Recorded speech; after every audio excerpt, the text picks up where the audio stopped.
महर्षि श्री जी की भक्ति क्या सिर्फ उनकी कृपा से ही प्राप्त होती है या भक्ति प्राप्त करने के लिए कुछ यत्न करना होगा महाराज जी? बिल्कुल ठीक प्रश्न है। आप सुनिएगा ध्यान से। बड़े महापुरुष का वचन है, जो सिद्ध महापुरुष है। उन्होंने अपने किसी एक शिष्य के लिए लिखा, श्री हरि शरणम पत्र। बहुत जोर की बात। हम बड़ा एकांत में पढ़ा तो लगा जो चीज जैसे अपने को मीठी लगे ना, तो फिर अपने जनों को परोसी जाती है। ऐसे हमको अच्छा लगा, इसलिए बात हम इसी में आपका उत्तर भी हो जाएगा। मनुष्य जीवन का चरम और परम एकमात्र उद्देश्य है मोक्ष, भगवत प्राप्ति या भगवत प्रेम प्राप्ति। तीन बातें रखी गई, मोक्ष प्राप्ति या भगवत प्राप्ति या भगवत प्रेम प्राप्ति। ये मनुष्य जीवन का चरम और परम लक्ष्य है। जिस मनुष्य जीवन इस महान उद्देश्य की पूर्ति की साधना में लगा दिया गया, वही मनुष्य जीवन धन्य हुआ, सार्थक हुआ, अन्यथा बेकार गया। मनुष्य जीवन में जो भी आपके पास मिला हुआ है, प्रत्येक सामग्री जैसे बुद्धि, मन, इंद्रियां, धन, परिवार, समय, विद्या, विवेक, ये सब केवल भगवत प्राप्ति के लिए मिला है। मनुष्य जीवन में आपको जो कुछ भी मिला हुआ है वो केवल भगवत प्राप्ति के लिए मिला हुआ है।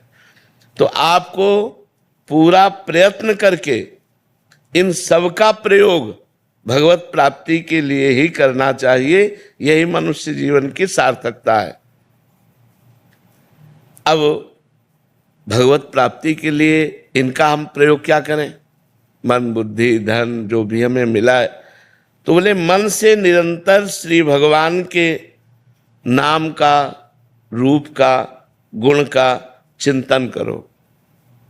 वाणी से भगवान के नाम का कीर्तन करो, भगवान की लीला कथा को कहो, गाओ।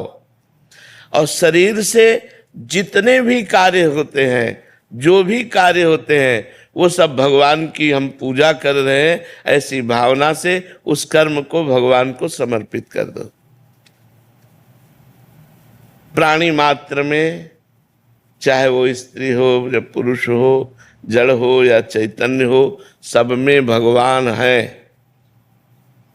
ऐसी भावना से अच्छी तरह जो तुम्हारे सामने आ जाए उसकी सेवा करो। जो तुम्हारे सामने आ जाए अच्छी तरह सेवा करो। जैसे कोई आपसे बात पूछ रहा है तो बहुत अच्छी तरह उत्तर दीजिए। कोई बीमार है, हो सके तो आप उसकी अच्छी सेवा कीजिए। सब में भगवान विराजमान है। कोई प्यासा है, पानी ला के दे दिया। हम यात्रा में जा रहे हैं, बैठे हैं हम अपने सीट पर, रिजर्व सीट है, लेकिन कोई हमें वृद्ध दिखाई दे रहा है, हम खड़े हो जाते हैं, उसे बैठा देते हैं। सब में भगवत भावना करके कि हमारे भगवान सब जीवों में विराजमान है। जहाँ जैसी जिसको आवश्यकता हो अच्छी तरह से सेवा करो।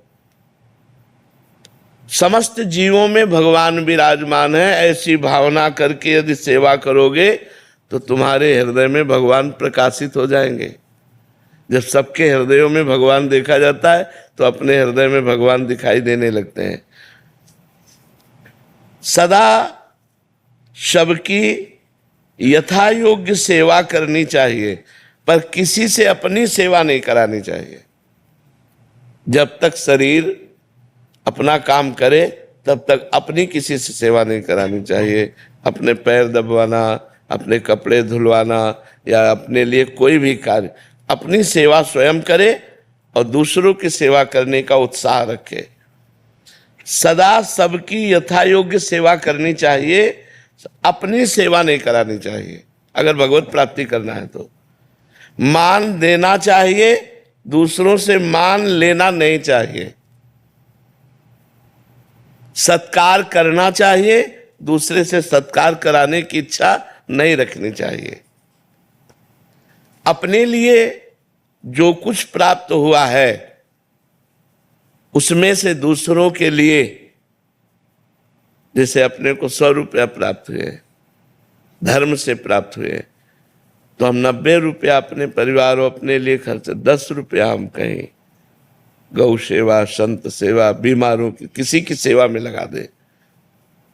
दूसरों को उदारता पूर्वक अपनी वस्तु का प्रयोग कराना चाहिए।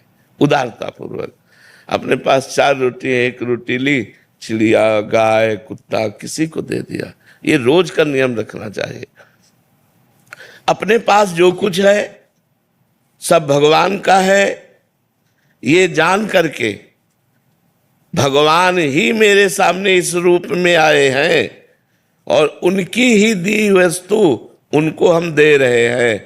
इसमें मेरा कोई कहीं भी किंचन मात्र अभिमान जागृत नहीं होना चाहिए कि मैंने किसी को वस्तु दी।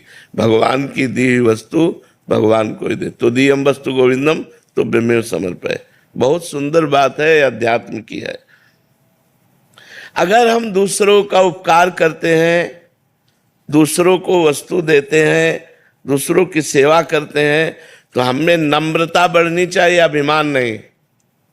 नम्रता बढ़नी चाहिए, अभिमान नहीं। हमने उनको ये दिया, हमने वो सेवा की, हमने इतने बीमारों की सेवा, एक तरह का अहम पुष्ट हो जाता है इसमें भी। तो कह रहे अभिमान नहीं आना चाहिए, नम्रता आनी चाहिए और हर समय प्रसन्नता बढ़नी चाहिए कि हमारा जीवन भगवान की तरफ जा रहा है। किसी को कोई वस्तु देकर उसके बदले में लेने की कोई कामना नहीं होनी चाहिए, कुछ भी नहीं। आपकी वस्तु थी, आपको दे दिया हमें, हे भगवान तो दियम वस्तु गोविंदम तो बिमेव समर्पय। कुछ बदले में लेने की चाह नहीं होनी चाहिए। अपने लोगों की चाह होती है, इतनी तो होती है कि वो मुस्कुरा के हमको धन्यवाद कहे। संसार के भोगों में सुख है, ये बात धीरे धीरे मिटा दो। अगर भगवत प्रेम प्राप्त करना है, मोक्ष प्राप्त करना है या भगवत प्राप्ति करना है, ये धारणा जब तक नहीं मिटेगी तब तक संसार के भोग हमें आकर्षित करेंगे और वो क्रियाएं बनेंगी जिससे भगवत विमुक्ता रहेगी, न भगवत प्राप्ति होगी न मोक्ष। इसलिए संसार में सुख है, ये धीरे धीरे धारणा हटाओ। भगवान के नाम में सुख है, भगवान की लीला में सुख है, भगवान के गुणों में सुख है, भगवान के धाम में सुख है, ऐसी भावना करो। ये संसार दुखालय भगवान ने कहा है। इसमें सुखों की लेबिल लगा के दुख बिकता है, लगता है सुख है लेकिन होता दुख है। असुखम दुखालयम दुखयोनयः, ये शब्द संसार के लिए कहे गए। असुखम, इसमें सुख नहीं है। दुखालयम, ये दुख का आलय है। दुखयोनया, इसमें जो भी भोग भोगोगे परिणाम में दुख ही प्राप्त होगा। इस विचार से भगवान में सुख है, ये अंदर भावना बैठा लो, तभी भजन बनेगा। नहीं तो जिसका सुख बुद्धि संसार में होती है तो वहीं मन जाता है, वहीं चिंतन जाता है, भजन नहीं बनता। दूसरों के अधिकार को मत छीनो, दूसरों के कर्तव्य की रक्षा करो और अपने कर्तव्य का पालन करो। इंद्रियां बहिर्मुख मत रखो, अंतर्मुख रखो। सावधानी पूर्वक निरंतर भगवान का नाम जप करो। मन में प्रमाद मत लाओ, नाम जप करो। सदा उसको जबरदस्ती भगवत चिंतन में लगाए रखो मन को। मन के द्वारा जिसका भगवान नाम जप होता है, शरीर के द्वारा जिसकी भगवत सेवा होती है, वो निश्चित भगवत प्राप्त हो जाता है। आसक्ति, कामना, ममता और अहंकार, इसी से पाप और दुख बनते हैं। किसी भोग में आसक्ति, किसी व्यक्ति में आसक्ति, कोई भोग की कामना, किसी पद की कामना, धन की कामना, परिवार की ममता, शरीर का अहंकार, विद्या का अहंकार, धन का अहंकार, इन्हीं से पाप बनते हैं। अतएव बहुत सावधानी पूर्वक संसार की आसक्ति, कामना, ममता और अहंकार का भगवान नाम जप और सत्संग के द्वारा इनका नाश कर दो। इनका नाश करने की साधना करनी चाहिए। हमारी कामना नष्ट हो जाए, हमारा अहंकार नष्ट हो जाए, हमारी ममता नष्ट हो जाए, हमारी आसक्ति नष्ट हो जाए, ये सब कुछ नष्ट हो जाएगा भगवान के नाम जप से। कामना भगवत प्रेम की करो कि हे भगवान आपसे हमें प्रेम हो जाए, हे भगवान आप हमें मिल जाओ। ममता केवल भगवान के चरणों में करो। अहंकार इस बात का करो कि मैं भगवान का हूँ, मैं भगवान का दास हूँ, मैं भगवान का सखा हूँ, भगवान मेरे पिता, मैं उनका पुत्र हूँ, भगवान मेरे स्वामी, मैं उनका सेवक हूँ। ऐसी ये जो दूषित आसक्ति है, कामना है, ममता है, अहंकार है, जब तक इसका नाश नहीं होगा तब तक ना भगवत प्रेम प्राप्त होगा, न मोक्ष प्राप्त होगा, न भगवत प्राप्ति होगी। धन, पद, स्वास्थ्य, ऊंची जाति में जन्म लेना, विद्या लेना, विद्वान होना, ये सब अहंकार पैदा करते हैं। जिनमें अहंकार न हो और अपने को सबसे छोटा समझे, ये होने पर भी वो भगवत प्राप्त हो जाएगा। किसी भी प्राणी से कभी द्वेष तो करो मती, तुमसे जो द्वेष करे उससे मित्रता का व्यवहार करो। बड़ा कठिन है भगवत प्राप्ति का मार्ग। किसी भी प्राणी से द्वेष करो मती, वो तुमसे द्वेष करे तो तुम मित्रता का व्यवहार करो।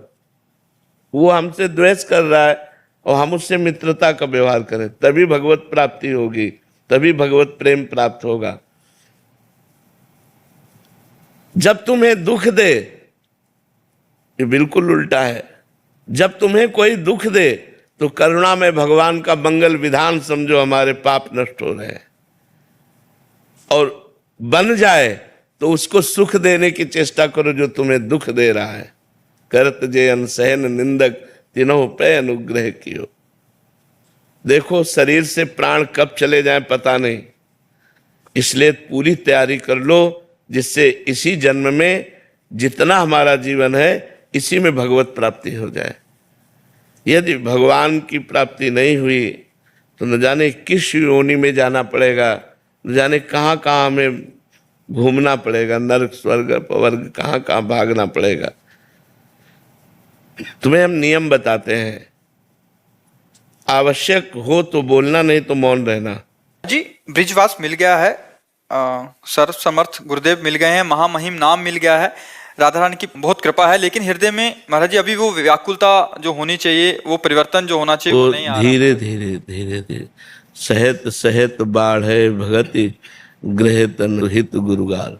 अपना संपूर्ण जीवन समर्पित हो जाए, फिर हमारा परिवर्तन इतनी जोर का होता है कि पूछो मत।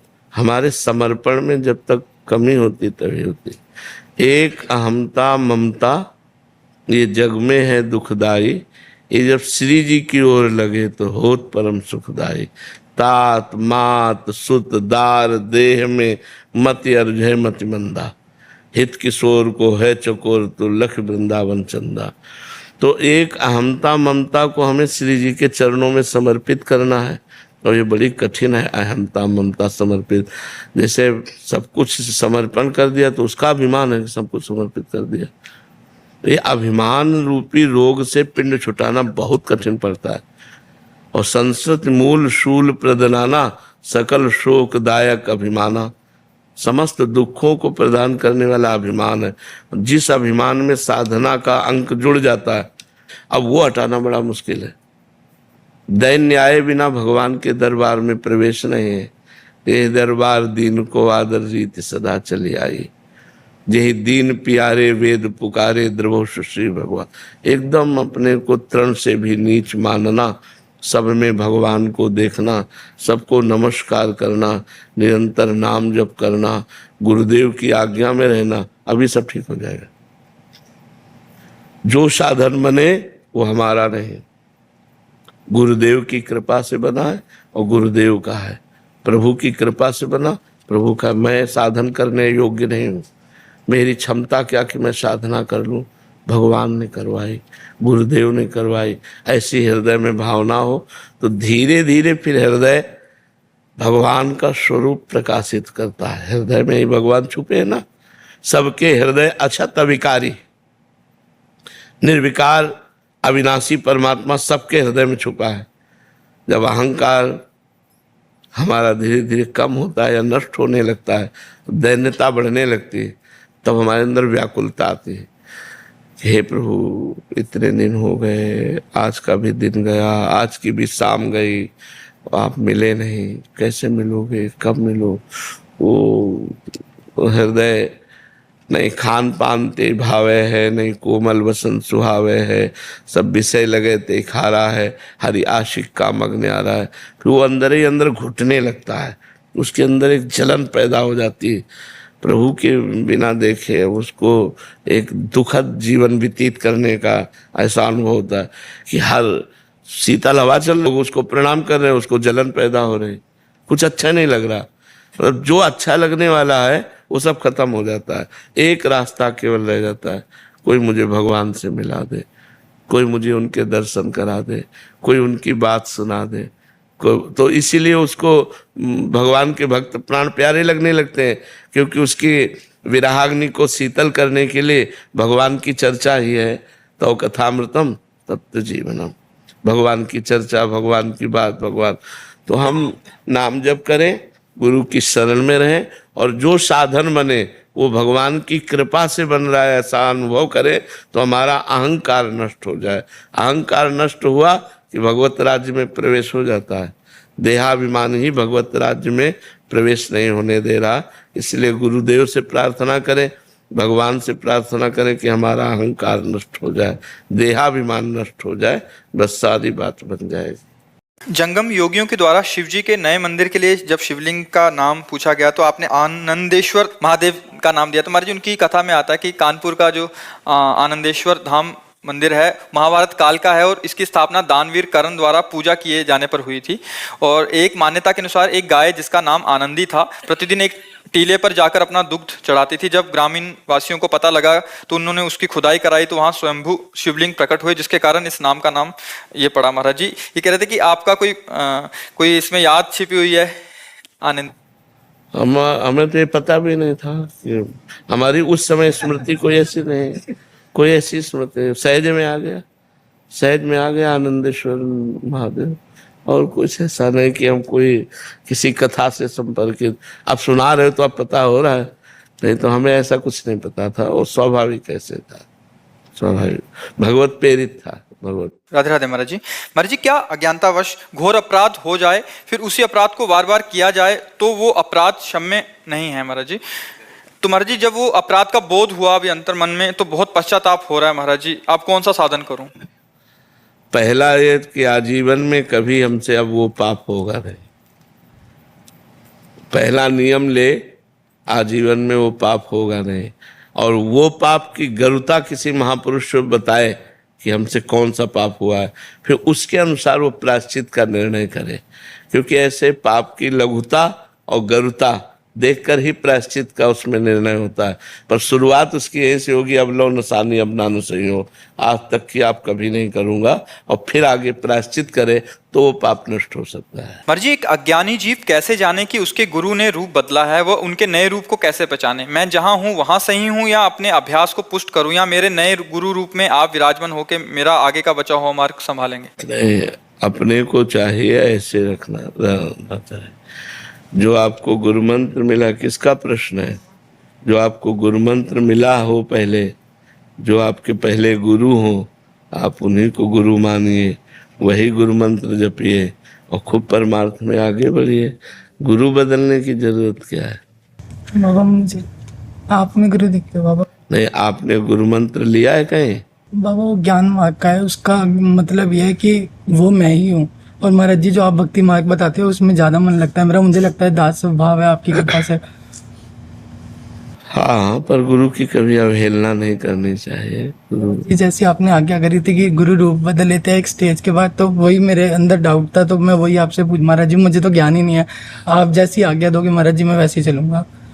आपने प्रगट में किसी से दीक्षा ली थी क्या? बचपन में महाराज जी मेरे दादाजी बचपन से गुरु जी को मानते हैं, तो बचपन में मुझे उनसे दीक्षा दिलवा दी थी। अब बचपन में क्या होता है, हमारा ज्ञान तो विकास होता नहीं, तो एक क्रिया मात्र हो जाती है।